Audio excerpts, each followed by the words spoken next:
Hey everybody, it's Dan. Once again, down by the, oh whoops, that ain't the river. That's the sea, that's the Med. So I'm down by the seashore and have something for you straight from my heart. But let me give you a quick look at where I'm at. This is in Naharia. And as I pan this direction, I'm not sure you can see it, but those white cliffs off in the distance, on the other side of those cliffs is Lebanon. So yeah, we're way, way, way up north. So anyhow, I thought I would give you my straight from the heart. Even though I'm not down by the river, I am by the water.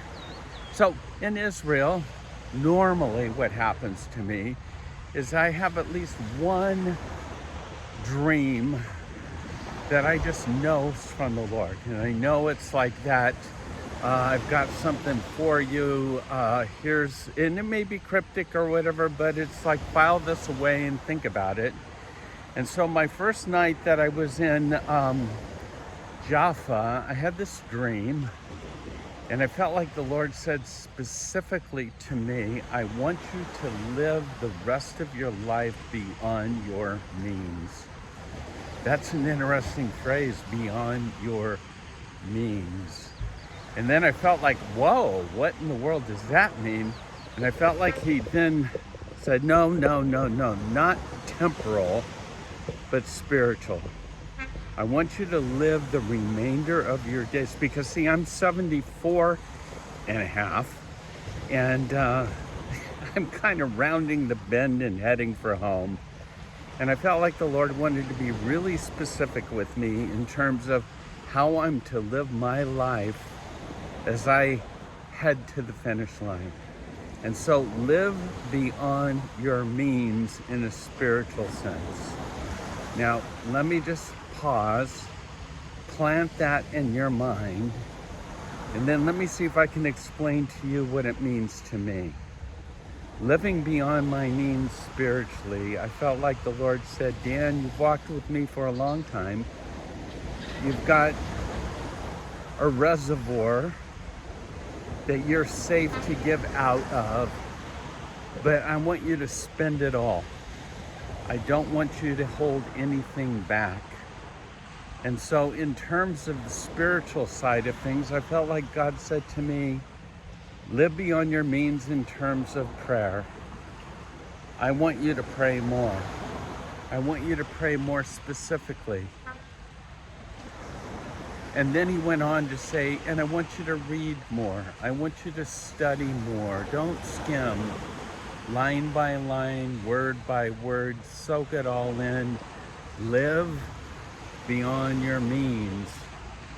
Don't just look over your shoulder of what you've done in the past.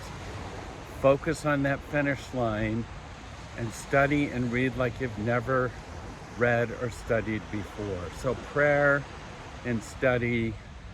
And then I felt like he said, and Dan, you need to love more. You need to be more of a loving person.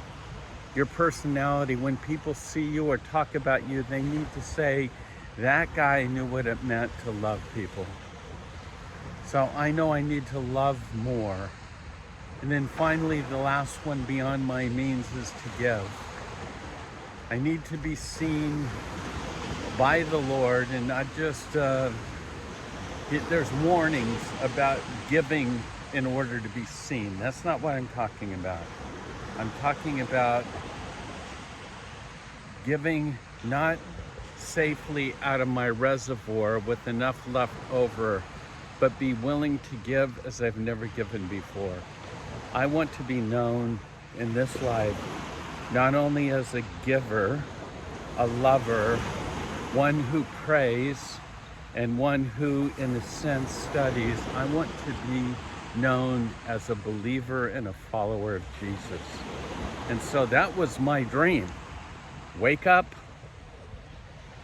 live beyond your means spiritually. Now I'm going to ask you to pray about joining me in this, to live beyond your means as well. So God bless you, and shalom from Naharia.